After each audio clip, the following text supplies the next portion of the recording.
લે કાંઈ આવીને બેહી ગઈ ભણવા નથી જવાનું?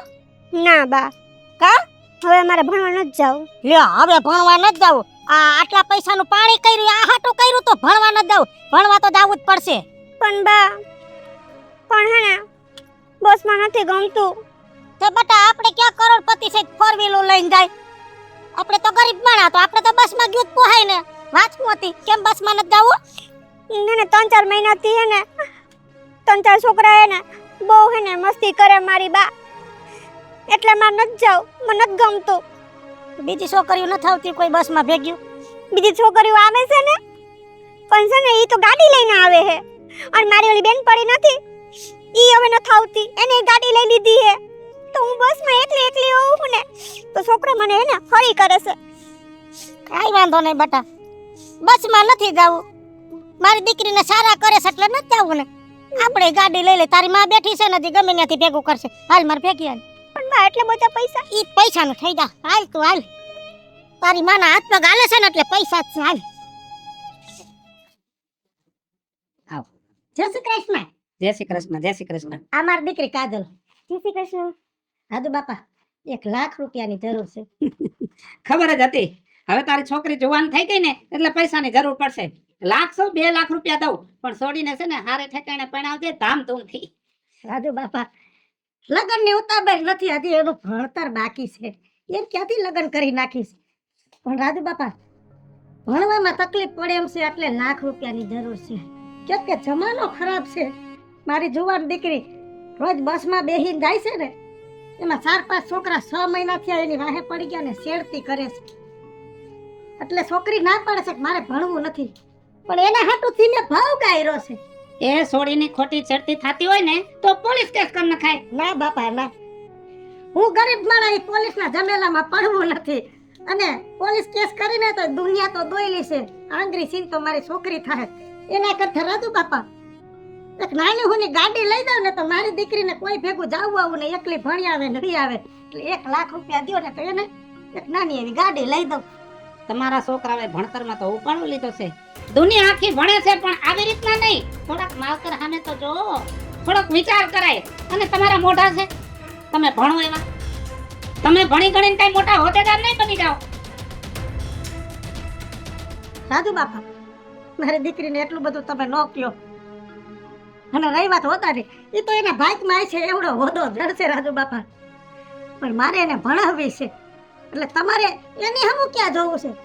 આપણો બેનો વ્યવહાર છે લેતી દેતીનો. તમને ભરો હોય તો 1 લાખ રૂપિયા દ્યો, નકર હું ક્યાંક બીજે કામ ગોતી લઉં, બીજેથી લઈ લઉં. ક્યાંય જવાની જરૂર નથી. એમ તો તું વ્યવહારની સાચી છો.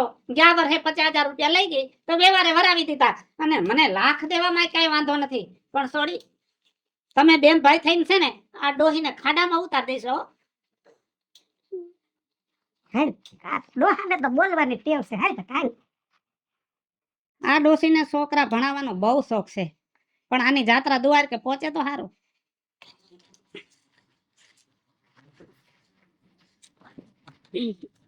ભગવાન. જય શ્રી કૃષ્ણ. જય શ્રી કૃષ્ણ. બીજું એ તમારાથી ન ઉપડે, કેમ કે એ તો અમારું કામ છે. રાજુ બાપા એક વાત કહેવા આવી છું કે આ વર્ષે તમે ગમે એને ભાગ્યું દઈ દો કે બીજા મજૂર ગોતી લેજો. હવે હું ખેતરે કામ કરવા નહીં આવું. કાં બીજું? મારા છોકરા ધંધે ચડી ગયા એટલે મારી દીકરી દીકરો ના પાડે છે કે હવે ક્યાંય કામે નથી જવું. જો કાલ મારો દીકરો મારી આટો ફોન લઈ આવ્યો. બધી વાત સાચી વીજળી, પણ હવે તું મારી વાડીમાં કામ કરવા નહીં આવે ને તો મારી વાડી માં વગરની થઈ જાય છે. ના રાજુ બાપા એવું નથી, કોઈ વગર કોઈનું અટકી નથી જાતું. બીજા માણસો જડી જાય ને હું તપાસ કરીશ અને ક્યાંકથી સારા માણસો હોય ને તમારી વાડીએ મૂકીશ. પણ રાજુ બાપા કામે ભલે ન આવું, પણ ગમે ત્યાં તમારે અટકો ને જરૂર પડે તો બે ઝીઝક મને કહી દેવાનું, હું તમારું કામ કરી દઈશ. બાકી આટલા વર્ષ આપણી બેયની લેણા દેણી હતી હાઈરે ત્યાં સુધી આપણે કામ કર્યું, પણ સબન એમને રહેવો જોઈએ. અરે રાજા, કાલ લગીમાં મારી વાડી ખાલી જોઈએ મારે. કારણ કે હવે હું આઈ લગી આવી ગઈ છું. આઈ લગી તારાથી કંટાળીને આઈ લગી. સમજ્યા? તારે નાક નથી, મારે તો નાક છે. સમજી ગયો? એટલે આજે તને છેલ્લી અલ્ટિમેટમ આપી દઉં છું કે તું કાલ લગીમાં વાડી ખાલી કરી નાખજે, નહીં તો હું મારાથી બનતું બધું કરીશ અને કાયદેસર કરીશ. સમજી ગયો? આ તને કહેવાય છે સાંભળ બીંધડા બોલતો નથી મોટામાંથી કાઈ કાલ મારી જમીન ખાલી જોઈએ મારે કહી દઉં છું આ રાજુભાઈ જાણ જેવા જાણ થઈને રોવા બેઠા રોયે કોઈ વાતના શેડા ન આવે બાકી માંડીને વાત કરો તો એનાય રસ્તા ખુલે પણ આ વર્ષોથી હું જોતી આવું છું ઈ કે મારી જમીન છે તમે કહો મારી જમીન છે હકીકતમાં છે હું હકીકતમાં તો જમીન અમારી છે આજથી 30 વર્ષ પહેલા અમે એની પાસેથી આ જમીન 5000 રૂપિયામાં લીધી હતી ત્યારે એના મોઢે જ બોલી હતી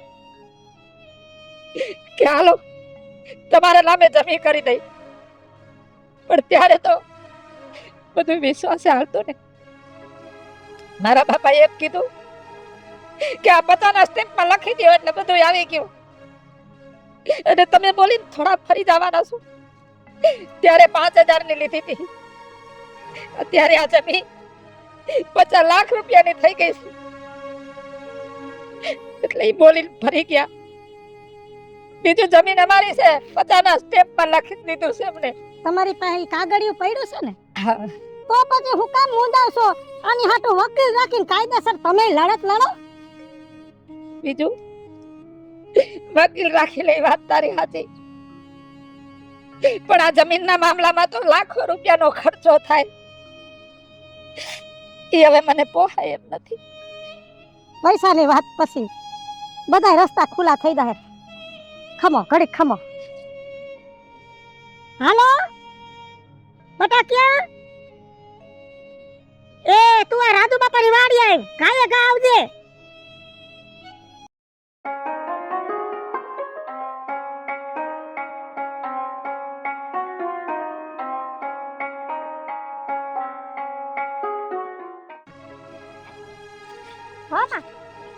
રાજુ બાપા આ મારી દીકરી કાજલબેન વકીલ તમારો કેસ હવે આ લડશે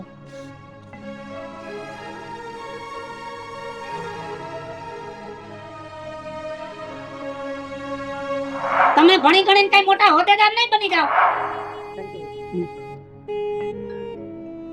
બેટા હું તને જેમ ભાવે એમ બોલ્યો તો મને માફ કરી દેજે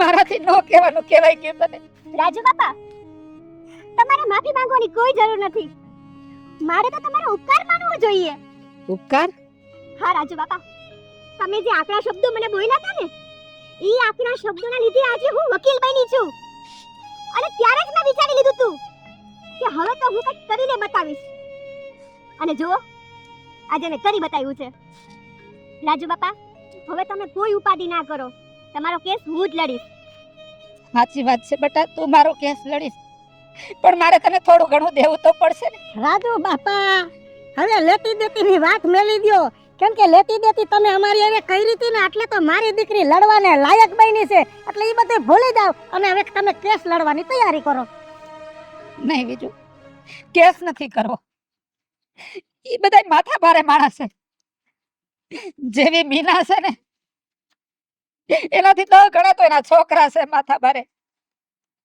પોલીસ કેસ થાય ફોજદારી થાય તો મારી કોઈ એવી ઓળખાણ નથી કે પોલીસ ચોકીમાં મારો વટ પડે ઉભા રહ્યો રાજુભાઈ ઉભા રહ્યો હવે કરગરા થાવમાં એનોય રસ્તો છે ઉભા રહ્યો હવે હાલો મિત્લા રાજુ બાપાની વાડી આ કામ છે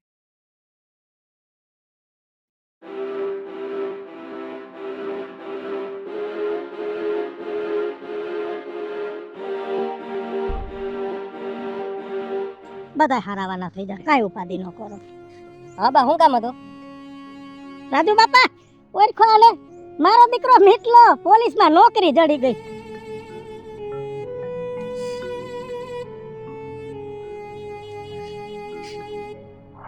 આ તો તમે બધા છે ને મીઠા ઝાડના મૂળ ખાવ છો તમારે કોઈને કામ ધંધો નથી કરવો ને એટલે ભણવાના નામ લઈને મજા મજા કરવી છે સમજ સમજ ગઈઢા માણા હમું જો બેટા મિતેશ મને માફ કરી દેજે હું તને તારી માને બહુ બોલ્યો છું જેમ ભાવે એમ રાજુ બાપા તમારે માફી માંગવાની જરૂર ન હોય કેમ કે તમે તો માવતર કહેવાય અમારા તમારે તો ખાલી છોકરાઓને કહેવાનું હોય અને આ કહે છે ને કે માવતર છોકરાને શિખામણ આપે આ તમે જે શબ્દ કીધા હતા ને ત્યારે હું ને મારી માં આવ્યા હતા ત્યારે ઈ બે કડવા શબ્દ રહ્યા ને ઈ મને અહીંયા ઉતરી ગયા હતા અને મેં ત્યારે જ નક્કી કરી લીધું હતું કે હવે તો છે ને કંઈક કરીને જ બતાવવું છે અને અમે કરી બતાવ્યું એટલે તમે છે ને પોલીસની કાંઈ ઉપાધિ ન કરતા એ બધું હું સંભાળી લઈશ. વાહ બેટા વાહ, વાહ બીજું વાહ.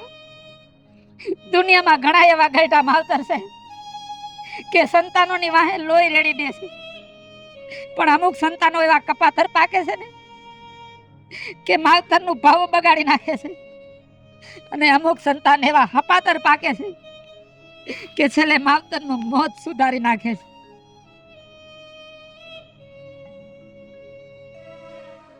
હાલો મિત્રો, હું છું ધનસુખ ભંડેરી ઉર્ફે વીજળી. હાલો મિત્રો, હું છું રાજેન્દ્ર પંચાલ ઉર્ફે રાજ્યો. હેલો મિત્રો, હું છું મિત્ર લાખાણી ઉર્ફે મિતલો.